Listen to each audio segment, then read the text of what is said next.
إذا متابعينا الكرام، واحد الفضيحة، واحد الشوهة غادي تشوفوها الآن أمامكم على الشاشة. البطل ديالها واحد الجزائري عبيط غبي مغفل في قناة فرانس 24.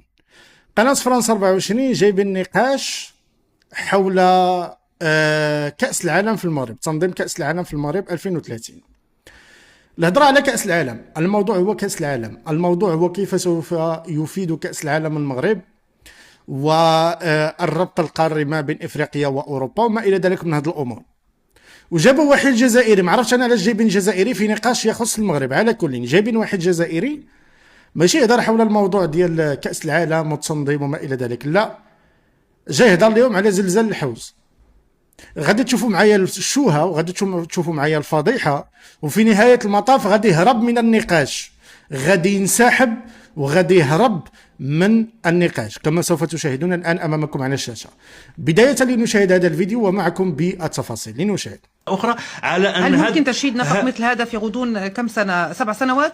لا أقول على أن كأس العالم سوف يسرع للمستقبل. لأنني أعتبر على أن تشييد نفق يربط أفريقيا بأوروبا سوف يكون من أكبر الإنجازات الإنسانية. وكأس العالم لهذا أربطه سوف يبين للعالم على أوروبا وأفريقيا بمثابة قارة واحدة. سوف ينتقل المشجعون من مالاغا إلى طنجة في ساعة ومن لشبون من لشبوة إلى طنجة أو إلى الدار البيضاء كذلك.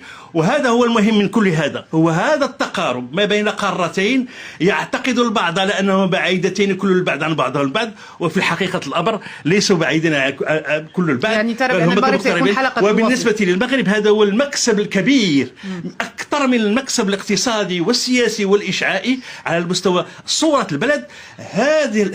هذه التظاهرة سوف تسرع لا محال في بناء هذا النفق الذي سوف يكون أكبر في وجهة نظري، أكبر إنجاز.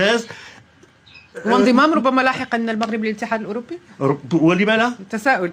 لأن الحسن الثاني هو الذي وضع أول ملف ترشيح كرة القدم. المغرب ليس المرة الأولى اللي لقد وضع أول ملف في 2010 في التسعينات و2010 كان هناك ترقب أيضا. سادس مرة. والحسن الثاني وضع ترشيح للاتحاد الأوروبي. المغرب أقرب من الاتحاد الأوروبي من تركيا، أقرب من الاتحاد الأوروبي من تركيا، لأن العلاقات ربما أقرب.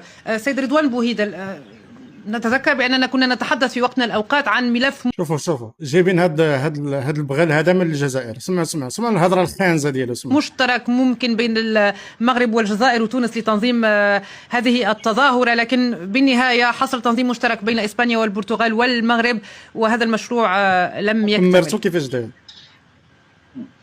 لا بالفعل، لا، كل دولة ولديها أولويات. مع الأسف يعني أقدر حماس الزميل، لكن أعتقد أنه الأولى اليوم بالنسبة للمغرب هو التكفل بضحايا الزلزال، التكفل بما هذا موضوع آخر. نحن نتكلم عن كأس العالم يا أخي، هذا موضوع آخر. عن أوروبا والزلزال كارثة طبيعية. على كل حال هناك وقت يعني لغاية 2030. يا سيدي حتى تقاطعني لو سمحت. تفضل، لكن لا تتكلم عن الزلزال ونحن نتكلم عن الرياضة يعني بكل صراحة. تفضل. طيب نتركه يعبر عن رأيه. أكيد. نعم هذا رأيي وأعبر عنه كما أشاء. من حق المغرب أن ينظم ما يشاء ويترك شعبه يغرق تحت الأوحال. ماذا كانت سوف تكون وقعة الجزائر إذا ما الجزائر نظمت كأس العالم؟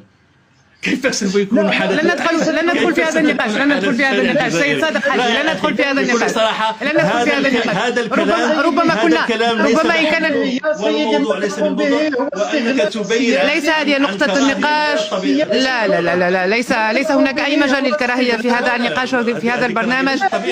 نحن هنا نحاول أن نناقش بصفة هادئة ونحاول أن نستمع لرأي السيد رضوان بوهيدر، وكنا نتحدث فقط عن فرصة مهدرة كانت ممكنة لتنظيم ثلاثي مغاربي. لا هي اولويات الجزائر، اعتقد ليست من اولوياتها اليوم. اتحدث عن الجزائر ربما في وقت نعم او شيء اخر يمكنك التعليق. ربما لم تشاهد صور الزلزال كما شاهدناها. يا سيد رضوان نحن لا نتحدث عن الزلزال.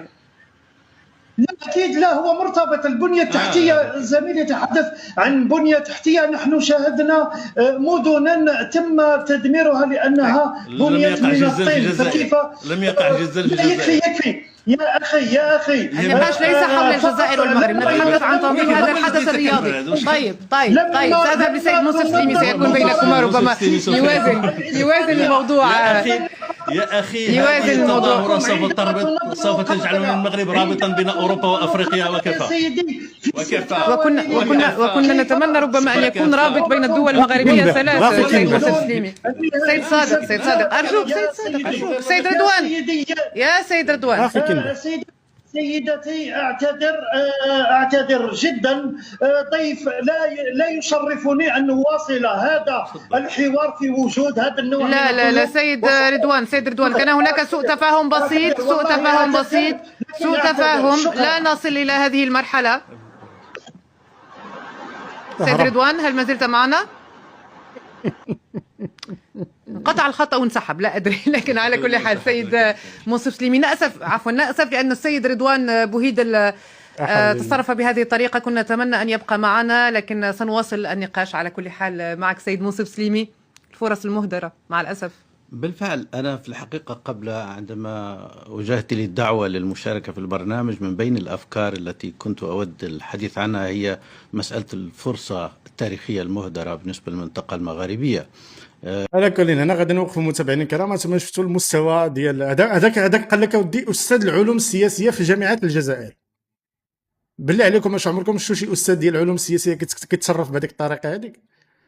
شفتوا المستوى الكارثي ديال دابا هذوك طبقه مثقفه، يا حسره، طبقه مثقفه في زريبه الجزائر. الهضره على كاس العالم وكيقول لك زلزال الحوز.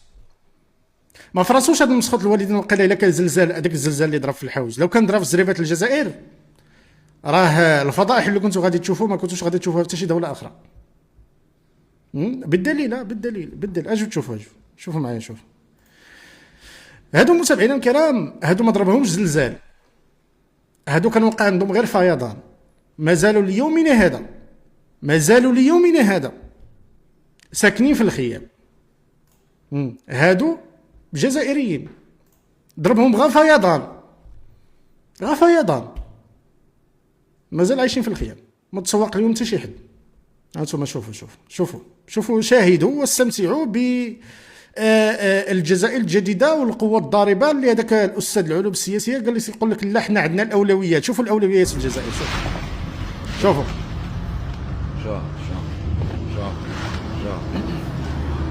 9 أولاد أخويا مطيش برا. تقولوا له السلطات والله رحمة على والديكم، تقولوا للسيد أو جزائري سبحان الله أو جزائري سيد أخوتي. شوف في عنابة أو بحد الدائرة تاع. شفتوا ولا ما شفتوش؟ أليس كان من الأجدر أنكم تجيبوا هذاك الأستاذ العلوم السياسية يناقش هذا الوضع الكارثي في الجزائر بدل أن يناقش كأس العالم في المغرب؟ المغرب قد على المشاكل ديالو، المغرب قد على الأمور ديالو.